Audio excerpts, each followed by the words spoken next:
రాష్ట్ర విద్యాశాఖ మంత్రి నారా లోకేష్ ప్రభుత్వ విద్యా వ్యవస్థలో తీసుకువస్తున్న సమూల మార్పుల కారణంగా ప్రభుత్వ కళాశాలలు, పాఠశాలల్లో విద్యార్థుల శాతం గణనీయంగా పెరుగుతోందని ఎమ్మెల్యే గోరంట్ల బుచ్చయ్య చౌదరి అన్నారు. స్థానిక గూడ్స్ గేట్ వద్దనున్న ప్రభుత్వ జూనియర్ కళాశాలలో శుక్రవారం జరిగిన మెగా పీటీఎం 4.0 కార్యక్రమంలో రూరల్ ఎమ్మెల్యే గోరంట్ల బుచ్చయ్య చౌదరి ముఖ్య అతిథిగా పాల్గొన్నారు. ఈ సందర్భంగా ఆయన మాట్లాడుతూ రూరల్ నియోజకవర్గంలో తల్లికి వందనం నిధులు ఖాతాల్లో జమ కావడంతో పండుగ వాతావరణంలో పీటీఎంలు జరుగుతున్నాయని అన్నారు. ప్రభుత్వ కళాశాల అభివృద్ధికి ప్రత్యేక కార్యాచరణ చేస్తున్నామని, త్వరలోనే కలెక్టర్ను తీసుకువచ్చి అన్ని వివరంగా చూపిస్తామని తెలిపారు. అందువలనే ప్రత్యేక శ్రద్ధ తీసుకుని ఇంకా అదనపు తరగతి గదులు, లేబొరేటరీ, ఇతర మౌలిక సదుపాయాల కల్పనకు చర్యలు చేపడతామని వెల్లడించారు. మధ్యాహ్న భోజనంతో పాటు టెక్స్ట్ పుస్తకాలు, నోట్ పుస్తకాలు, యూనిఫామ్ తదితర అన్ని సదుపాయాలు అందుబాటులోకి వచ్చాయని అన్నారు. అనంతరం హోటల్ ఆపరేషన్స్ గ్రూప్ క్యాంటీన్ ను ప్రారంభించారు. ప్రిన్సిపల్ ఎన్ శ్రీదేవి, వీటీ కళాశాల retired principal K Rudramadevi, GJC retired lecturer S Srinivas, tourism corporation director Vasireddy Rambabu, TDP రాష్ట్ర మహిళా కార్యదర్శి Majji Padma, Mahalakshmi market chairman Nimmalapudi Govind, TDP నాయకులు శీలం గోవింద్ తదితరులు పాల్గొన్నారు. అందరికీ నమస్కారం. ఇవాళ ప్రతిష్టాత్మకంగా మెగా టీచర్స్, పేరెంట్స్, అదేవిధంగా విద్యార్థులతోటి ఉమ్మడి సమావేశాలు భారీ ఎత్తున రాష్ట్రం అంతా నడుస్తున్నాయి. పండుగ వాతావరణంలో సంక్రాంతి పండుగలాగా ఉత్సాహంగా జరుగుతూ ఉన్నాయి. రాష్ట్ర ప్రభుత్వం ఈ రోజునే భారీ ఎత్తున 10,120 కోట్ల రూపాయలతోటి తల్లికి వందనం రెండవ సంవత్సరం కూడా ఇవ్వడం జరుగుతూ ఉంది.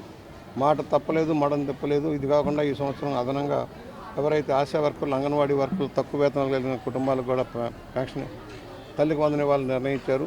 దాని ప్రకారం వాళ్ళు ఎన్ని ఆర్థిక ఇబ్బందులను కూడా రాష్ట్రం ఈ కార్యక్రమాన్ని అమలు చేస్తూ ఉంది. ఒకటి, తల్లిదండ్రులను మేల్కొల్పి వాళ్ళ ద్వారా పిల్లల భవిష్యత్తును తీర్చిదిద్దడం కోసం ఈ కార్యాచరణ. ఎప్పుడు లేని విధంగా నోట్బుక్స్ కానీ, టెక్స్ట్ బుక్స్ కానీ, వర్క్షీట్స్ కానీ, ఆఖరికి నోట్స్ కూడా, ఖాళీ పేపర్లు కూడా వారికి చేతికి ఇచ్చే కాన్సెప్ట్ ఇవాళ లోకేష్ గారు అమలు చేయడం జరుగుతుంది. ఐటీలో వస్తున్న ప్రపంచాన్ని తట్టుకోవడం కోసం వాళ్ళకి ఐప్యాడ్లు ఇచ్చే కార్యక్రమం కూడా అమలవుతుంది.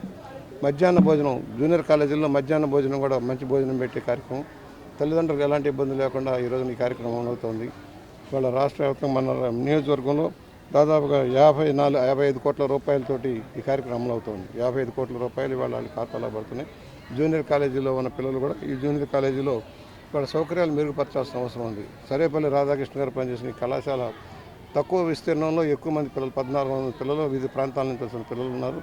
మంచి ఎడ్యుకేషన్ ఉందన్న భావనలో దూర ప్రాంతాల నుంచి ఇక్కడ వస్తున్నారు.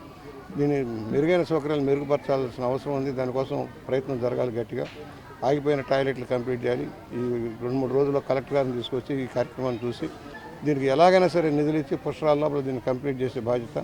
ఎందుకంటే పురుగు పుట్ల రావడం, పాములు వచ్చే కార్యక్రమం ఇవన్నీ రాకుండా చేయాల్సిన అవసరం ఉంది. కొంత మెరక వల్ల క్లాస్ రూమ్లోకి నీళ్ళు వచ్చే పరిస్థితులు ఇవన్నీ కూడా తొలగించాల్సిన అవసరం ఉంది. ఒక త్వరలోనే ఎస్టిమేషన్లు చేసి ఈ కళాశాలను ఒక మంచి కళాశాలగా తీర్చిదిద్ది, మరి ప్లే గ్రౌండ్ తక్కువ ఉన్నా కూడా ఆటల్లో కూడా తరఫీదు ఇచ్చే కార్యక్రమం అమలు చేస్తూ ఉన్నారు. మరి అందరికీ అభినందన చేస్తూ మంచి ఉపాధ్యాయులు ఉన్నారు, విద్యార్థులు ఉన్నారు. కావాల్సిన మౌలిక సదుపాయాలు 4 క్లాస్ రూమ్లు కూడా అదనంగా కావాల్సి ఉంది. క్లాస్ రూమ్లు సరిపోవట్లేదు. దాన్ని కూడా ఎస్టిమేట్ చేసాం. అటు కాక 2 క్లాస్ రూమ్లు, ఇక్కడ ఒక 4 క్లాస్ రూమ్లు, ఒక 6 క్లాస్ రూమ్లు వస్తే కొంత మేలు అవుతుంది. ల్యాబ్ను కూడా ఇంప్రూవ్ చేయాల్సిన అవసరం ఉంది. టెక్నాలజీ కోసం అనుసంధానం చేసేదానికి సరైన సౌకర్యాలు లేకపోతే ఇబ్బంది అవుతుంది.